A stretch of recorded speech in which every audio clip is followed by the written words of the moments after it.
Hello everyone, welcome to the 7th video. In this video, I'll discuss about some important theoretical part. Okay, so first we shall start with constants and literals. Constants are of three types. You can see numeric constant, character constant and string constant. And then numeric constant again of two types, integer constant and real constant. And integer constant again of three types, decimal, octal and hexadecimal. There are some more number system. For example, there is binary number system, but for now we shall concentrate only on these three: decimal, octal and hexadecimal number system. Okay, so now first to come with decimal numbers. In decimal numbers, base is 10 and the digits used will be 0 to 9, and these are some examples of the decimal numbers that we use normally in our mathematical calculation. Okay, and octal numbers, again in octal numbers the base is 8 and the digits used are 0 to 7, and these are some octal numbers like 0 to 0, 5, 0, 6, 7, 0, 3, 5, etc. And one thing we must remember, that while writing octal numbers, the first digit will be 0. Okay, for example, you can see here 0, 5, then 0, 6, 7, then 0, 3, 5. So first digit will be 0. Okay, now hexadecimal numbers. In hexadecimal numbers, the base is 16 and the digits used are 0 to 9 and then A to F. Okay, the first two characters while writing hexadecimal numbers will be 0x, 0 small x or 0 capital X, both are same. So 0x45 or 0x653, etc. Okay, now by default the type of an integer constant is integer, but if the value of an integer constant exceeds the range of values represented by integer type, the type is taken to be unsigned integer or long integer. Okay, so you can see here this is an integer type variable, signed integer, so its range is from this negative value to this positive value. So if it exceeds, if it goes beyond this positive number, then it automatically goes into the category of this unsigned integer whose range is from 0 to this number. This is somewhat around 429 crore, or more than 4 billion. Okay, now we can also explicitly mention the type of the constant by suffixing it with small l or capital L. Both are used for long numbers, and small u or capital U for unsigned numbers, and ul, small ul or capital ul for unsigned long. Now coming to this, these are called modifiers. This L, U, then ul, these are like modifiers. Okay, and these modifiers are different from those format specifiers. Format specifiers are used in printf and scanf function, whereas these modifiers are used with the literals. Okay, now you can see here some example like 546u. So this is the literal 546. Now when I this 546 is, again, this is an integer.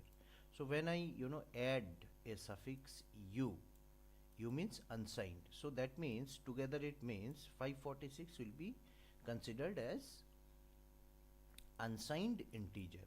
So this one is also same, this is an integer and this is for unsigned, so it will be unsigned integer. This one, for example, this one is again integer, and this is L for long, so it will be long integer. It will be interpreted as long integer. Now coming to this is a double number, and this L modifier is for long, so it will be long double. And this one is again an integer, so it will be unsigned long integer.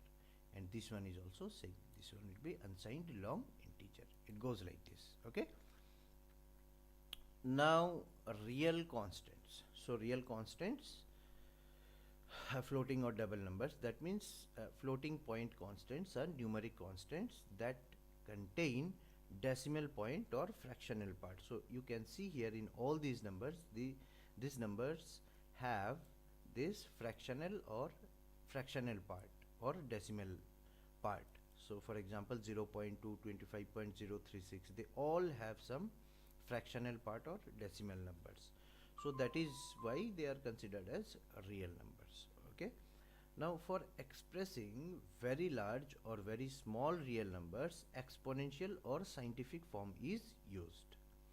Okay, so here the number is written in mantissa and exponent form separated by small e or capital E. The mantissa can be an integer or a real number, while the exponent can be only an integer. Okay, so I think this is very clear. So this is the mantissa part, this one 2.3, then this is the symbol E for scientific, for for scientific notation, as scientific notation, and this one, this 7 after E is exponent part. Okay, so this one is again, this is mantissa, this is E, and E denoting the exponential or scientific form, and this 9 is for mantissa exponent. This is exponent part. So you can see this mantissa can be a decimal number or float number, or it can be an integer also. Okay, whereas the exponent is, they all are integer. So this is 7 is integer, 9 is integer, then this -8, this is also integer, this is negative integer, this is also an integer, that is negative integer. Now you can see some more examples that I have put together these. So these are self-explanatory. Okay, so now by default the type of a floating point constant is double. We can explicitly mention the type of constant by suffixing it with small f or capital F for the float type, and L, small l or capital L for long type. Okay, so for example you take this one. So this one you can see this is a actually floating point number, but if we write exactly like this, then this number will be considered as a, treated as a double type by the compiler. But here if we append or if we use a suffix f, in that case this same number will be considered as float number. Okay, and this one you can see, so this one is again, this is a double number, and this L is for long, so it will be considered as long double type. Okay, this L or L for long, actually only long, Okay, so now this what is character constant then? Okay, so this is this. Now I look at this one, this character constant, and then we shall look into string constant. Now we shall look into the character constant. So we shall come to this part, character constant. Character constant is a single character that is enclosed within single quote. So there has to be a one single character. If there two characters you cannot put inside a single quote to consider it as a character constant. To consider something as character constant, you have to enclose that particular character within single quote. Okay, there has to be one single character and it has to be enclosed by single quote, and every character constant has a unique integer value associated with it. The integer is the numeric value of the character in the machine's character code.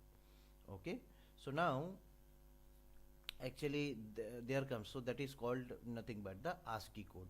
So what is ASCII? ASCII is a character coding standard for electronic communication, and ASCII code represents a text in computers, telecommunications equipment and other devices. Okay, so ASCII is basically just some kind of standard that is used for the representation of characters in many electronic communication as well as in computers. There are other encoding standards also. But in C, ASCII code is used. So if the machine is using ASCII, the full form of ASCII is American Standard Code for Information Interchange. Okay. C compilers generally make use of this ASCII standard, ASCII encoding standard. Okay. So the now if it is the characters from our alphabets A to Z, they are 65 to 90. For example, the ASCII value of capital A is 65, and ASCII value of capital Z is 90. ASCII value of capital B is 66. Capital C is 67. It goes on like this, and it ends up at capital Z is equals to 90. And small a to small z, it is 97 to 122. And the digits from 0, 1, 2, 3 till 9, it is 48 to 57. Okay. Now string constant, the final one. A string constant is enclosed with double quotes, and it can be one single character or more than one or multiple characters. At the end of the string, the null character or \0 is automatically placed by the compiler. So this is nothing but the escape sequence that I have already shown you in the previous video. Okay, for example, you can take this, see, you can see there are multiple characters like 1, 2, 3, 4, 5, 6, 7. Tripura, it is a string. Then Bilonia, it is a string. Kalinagar, then pin 799155. These all are considered as string because we have enclosed it by double quote. You can see this double quote. Okay. And even this one single character Q, as it is enclosed with the double quote, it is considered as the string constant.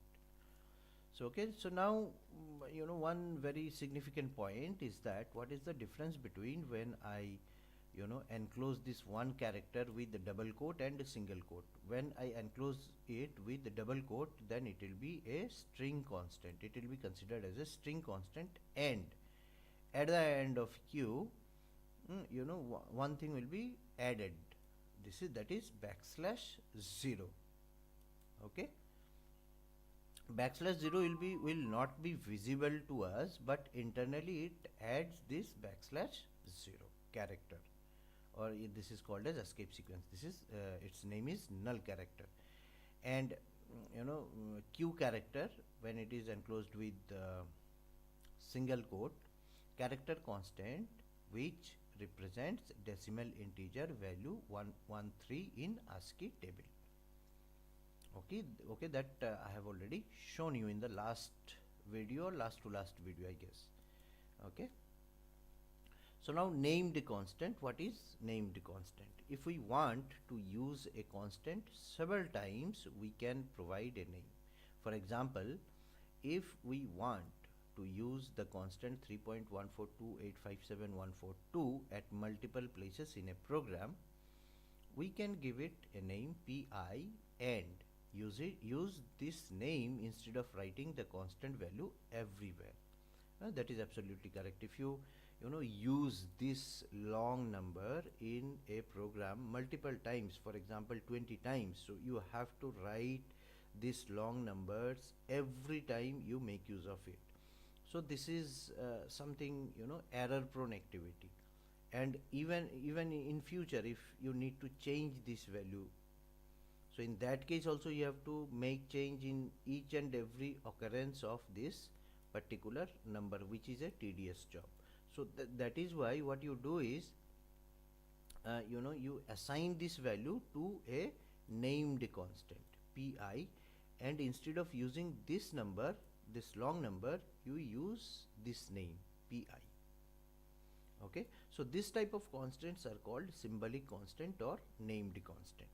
Okay, then the symbolic constant is a name that substitutes for a sequence of character. Okay, The character may represent numeric constant, a character constant, numeric constant, a character constant, and a string constant. These constants are generally defined at the beginning of the program as hash define name and value. So here what is the name? Name is pi. You can see this one. So here the name is the symbolic name for the constant and generally written in the uppercase letter. Okay. So fine. First this one hash defined. So you can see this is hash defined. Then this name is nothing but this max, and this value is nothing but this 200. And same goes for here. This is first it is hash defined, then it is the name means that this is pi, then the value is nothing but this 3 point this number. Here also it is exactly same, define, the name is ch, and this is the value. And here also hash define name is this name, and the value is Siddharth. Okay. So now what kind of values it could be? It could be, either numeric. Numeric means it can be integer as well as the real numbers. So you can see this is integer and this is a real numbers. Then this can be a character, this one, and it can also be a string constant. That means this one, Siddhartha. Okay. Fine. And there is again one standard practice to write these names in uppercase letters. This is a convention. Okay, you can, if you want, you can write it in lowercase also, but if you use lowercase, then you may be confused, you may confuse it with a simple variable name. So we use, in case of this named constant, the capital letters or symbolic constant, we use this capital letter notation so that we can make it out quite easily that it is a symbolic constant. Okay, literals is nothing but this is constant only. So constants refer to fixed values that the program may not alter during its execution. These fixed values are called literals. Okay. Now variables. Variable is the name that can be used to store values. It can take different values but one at a time. So these values can be changed during the execution of the program. A data type is associated with each variable and it decides what value the variable can take. The rule for naming variables are same as that of naming identifiers, which I have already discussed in the previous video. Okay. So now declaration of a variable. How you declare a variable? So declaring a variable is very easy. See, this data type, you have to mention the data type, then the variable name. And we have to remember one very important thing, that before we use any variable, we have to first declare it. Okay. So variables must be declared before they are used in a program. So declarations of a variable specify its name and data type. Okay. So this is the data type, this is the name. For example, here you can see this one is the data type and this is the name. This one is the float is the data type, f is the name, character is the data type, ch is the name, and it goes same for all these. So these all are nothing but the declaration of variables. So declaration of variables is what? It is nothing but giving the compiler a hint that you are using a particular type of variable in your program. Now after you declare the variable, then you have to initialize the variable. Initializing means you give some value to this variable. So when a variable is declared, it contains an undefined value known as garbage value. I will show you later on what does this mean. So here at this point you can see, I will just explain it here. Here actually at this point, so I has got some garbage value, unknown value, which is called as garbage value. Okay. So if we want we can assign some initial value to the initial value to the variable during declaration itself or separately later on. So this is called initialization of the variable. For example, you can say this one. So in this line, this one, that means I'm assigning this value 25 to the variable a. This is nothing but the initialization of variable a. And this line, it is actually declaration as well as initialization of variable a. So this also same, they all are declaration as well as initialization, both. Then expression an expression is a combination of operators, constants, variables and function calls. An expression can be arithmetic, logical and relational. So these are very self-explanatory, like x plus y, this is a mathematical operation. A is equals to b plus c, so uses two operators, equals to and plus. So here what it does is it first adds up this b and c, then the result will be stored in the variable a. Okay, so that is what it means. So first b will be added to c, then the result or summation will be stored in the variable a. And now a is greater than b or not, this is a relational expression. It means whether a is greater than b or not. A equals b. This is a logical expression. It means that whether a is equal to b or not. Then function call with the argument a and b. A and b are argument, and this is a function call. Okay. Then statement. So in a C program, instructions are written in the form of statements. A statement is an executable part of the program and causes the computer to carry out some action. Statements can be categorized into like expression statement, compound statement, selection statement, iterative statement, jump statement and label statement. You can see all these. Okay, we shall look into all these things in the successive videos. So expression, for example, you can say this is an expression, this is also an expression, this is also an expression. This one, this way a statement with, this is called a null statement. A statement that has only a semicolon is known as null statement. This is a null statement.